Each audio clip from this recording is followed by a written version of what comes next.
Boa noite, pessoal. Esse é a nossa primeira aula, o nosso primeiro encontro do grupo de Espiritualidade Livre e Autoconhecimento do Saber Pleno. E hoje, nessa aula 1, a gente vai falar sobre o tema o que é espiritualidade aqui com o pessoal. Então, vamos lá.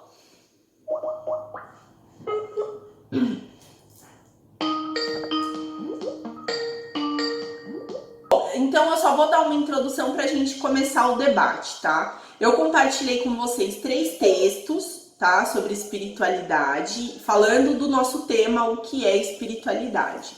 Então, um texto foi até que eu escrevi pelo horóscopo virtual e a gente debatia muito sobre, nesse texto falava muito a respeito do que é efetivamente a espiritualidade, como ela está presente aí na nossa vida. Um outro texto que eu compartilhei com vocês, ele faz um paradoxo sobre o que é religião e o que é espiritualidade. E a diferença desses dois temas, né? E no terceiro texto da Paula Abreu, da revista Vida Simples, ela faz colocações muito interessantes, porque ela também trabalha nessa área um pouco holística e de estudos, e fala muito a respeito do que a espiritualidade é uma oportunidade de crescimento, de observação, que ela está muito mais presente na rotina do que efetivamente em ações místicas, né? Então, esses textos, basicamente, eles falam sobre isso. Então, aí você vê, todo mundo que falou aqui falou a respeito da não existência de regras, né? De ser uma coisa muito particular, muito pessoal, muito interior, né? E aí, se a gente for trazer um pouco dos textos que a gente usou como base, eu selecionei alguns trechos para a gente ir debatendo ao longo do nosso encontro. Ele fala aqui que, dentro disso, que a espiritualidade, o trecho compreende e aceita a sua condição de co-criador. Você cria a sua vida e a sua realidade externa através da sua realidade interna. Seus pensamentos, sentimentos e reações diárias são as ferramentas dosadoras e materializadoras de seus sonhos e desejos mais profundos. É através dela que você determina o seu sucesso ou o seu fracasso. Então, esse trecho, ele coloca a gente como um co-criador, né? Como uma parte integrante da nossa realidade. E é muito engraçado que a gente fez esse exercício no primeiro encontro, né? A gente jogou lá no Google o que é espiritualidade. Se você for puxar do dicionário aqui no Google, ele vai falar que ela pode ser uma propensão humana a buscar significado na vida por meio de conceitos que transcendem o que é tangível, o que é palpável, o que é teoricamente material. Então, conectando isso que a gente falou e esse trecho aí de somos co-criadores, é uma reflexão muito interessante você perceber que temos o que a gente teoricamente no espiritismo chama de livre-arbítrio, né? E esse livre-arbítrio é o que ele determina o que é espiritualidade para cada um. Vocês concordam com isso? E às vezes a regra que você cria de ir toda semana ao centro, de ir toda semana à igreja, de ir toda semana ao culto, não necessariamente você está praticando a espiritualidade, né? Existe uma diferença aí meio engraçada e que eu acho que a gente precisa entender isso, né? Quando a gente se propõe a debater esse tema. Nesse texto, né, que fala sobre religião, ele fala o seguinte, que na concepção geral a palavra religião significa religare, né? Religar ao divino. Então, um trecho dele aqui, ele fala o seguinte: podemos dizer que a religião é um conjunto de narrativas, símbolos e tradições, cujo objetivo é explicar e direcionar a existência. Elas possuem hierarquias, ou seja, as pessoas que ocupam uma determinada posição dentro da organização. As religiões também possuem dogmas, e os dogmas são crenças às quais não se admite contestação. Nas religiões, são verdades reveladas pelo divino. Então, é muito louco, porque aí, aqui, cada uma de nós tem a sua religião, tem a sua crença, E se a gente for trazer realmente para a nossa realidade da prática religiosa, quem conhece um pouco de igreja, até mesmo de centros espíritas, sabe que existe uma ritualística, né? E que essa ritualística normalmente ela precisa ser cumprida. A igreja tem a missa, a entrada, o sermão, a finalização. No centro tem a abertura dos trabalhos, né? A leitura do evangelho, o passe e a finalização. Na Umbanda é a abertura da gira, os atendimentos e o encerramento da gira. E aí por aí vai, né? O budismo eu não sei porque eu nunca participei. Aí, algumas de vocês já participaram de alguma ritualística budista? Não. Então, tem regras. A Mika já participou. Não participou. É que eu vi sim, não. Então tá. Tem os seus dogmas e realmente dentro da religião não existe contestação. Você não pode virar para o padre e falar, mas por que Jesus falou isso? Ele vai te explicar até um certo ponto, mas você não pode contestar um dogma da igreja. Então, e aí você também perde a questão do que nós falamos aí no começo da escolha, do particular, do que eu quero, né? Do que eu escolho para praticar como a minha espiritualidade. Então aí se a gente for levantar aí um paradoxo entre a religião e a espiritualidade, né? A gente vai no próprio texto, ele fala o seguinte, ele fala que tem um neuropediatra e pesquisador da Universidade Paulista de São Paulo, da Unesp, que ele define a espiritualidade como a prática da ética, moral e solidariedade. A espiritualidade pode ou não estar vinculada a uma religião.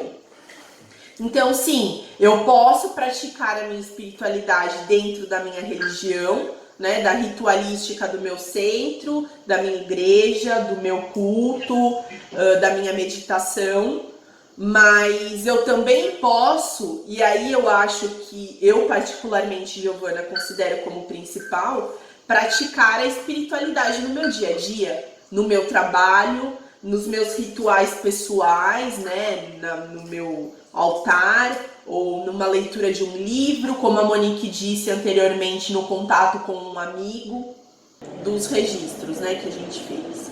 E aí uma coisa que eu acho que é interessante a gente debater é a qualidade de vida proveniente da espiritualidade, né? E nesse texto que ele faz o paradoxo entre religião e espiritualidade, ele fala o seguinte trecho: as pessoas espiritualizadas, tendo ou não religião, têm mais qualidade de vida. Os índices de hipertensão e doenças cardíacas são mais baixos. Elas se alimentam melhor, possuem menos tendência ao tabagismo e ao alcoolismo. A espiritualidade torna as pessoas mais felizes. Elas são altruístas, se envolvem menos em brigas e apresentam taxas de suicídio menores que as pessoas sem fé. Monese, que é aquele professor lá da Unesp, relata que indivíduos espiritualizados não se desesperam diante das adversidades, porque sabem que não estão desamparados. O que vocês acham disso? Se a gente for entender que o ser humano, por algum motivo que eu ainda não sei, né, na verdade não tive contato com esse conhecimento, mas o ser humano ele é movido a hábitos, isso é fato, né? A gente tem o hábito de escovar o dente, o hábito de fazer xixi de manhã, o hábito de, sei lá, se relacionar com outras pessoas, o hábito de usar uma determinada cor de roupa mais do que outras, preferir mais salada do que salada do que carne ou vice-versa. Somos todos movidos por hábitos, né? Aqui esse livro é um livro muito legal, chama O Poder do Hábito, tá? E ele fala aqui, por que fazemos o que fazemos na vida e nos negócios. É um livro que também está voltado para a parte profissional. E aí ele tem uma visão mais científica, né? E ele fala do como a gente está condicionado, né, a exercitar determinadas práticas durante a nossa rotina e como isso impacta efetivamente na nossa vida, né? Então, você pode perceber, aquela sua tia que reclama, ela reclama desde que você conhece ela, né? Ou então aquelas pessoas que você liga, oi fulana, como é que você tá? Ai, tá difícil, né? Toda vez, tá sempre difícil, tá sempre complicado. E você pode perceber que você tem hábitos de responder por gatilhos, né? Se as pessoas perguntam, como você tá?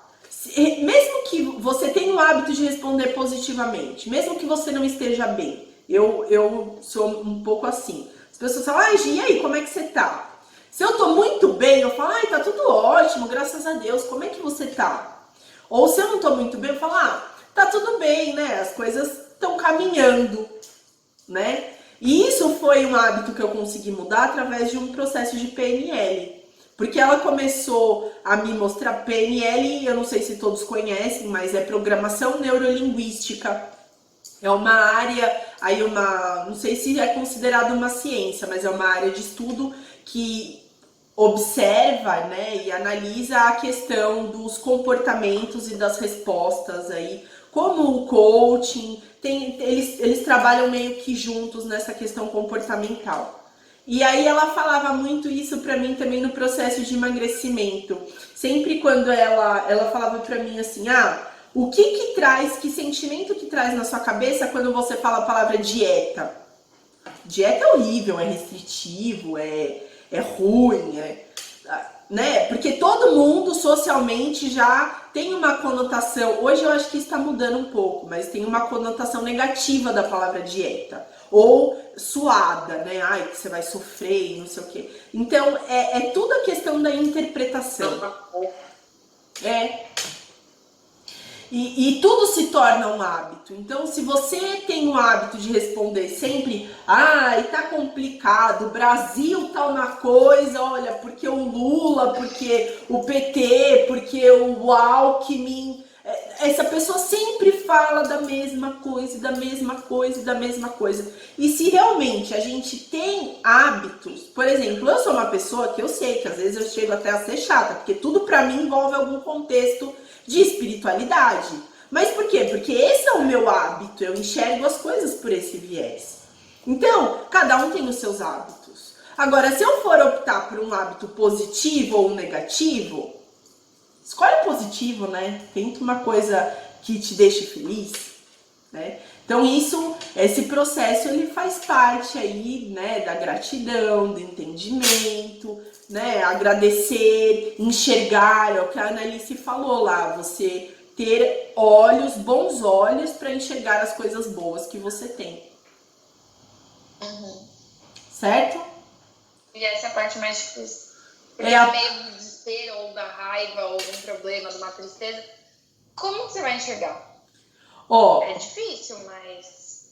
Aí entra uma coisa que a PNL fala, não usar a palavra difícil, desafiador, né?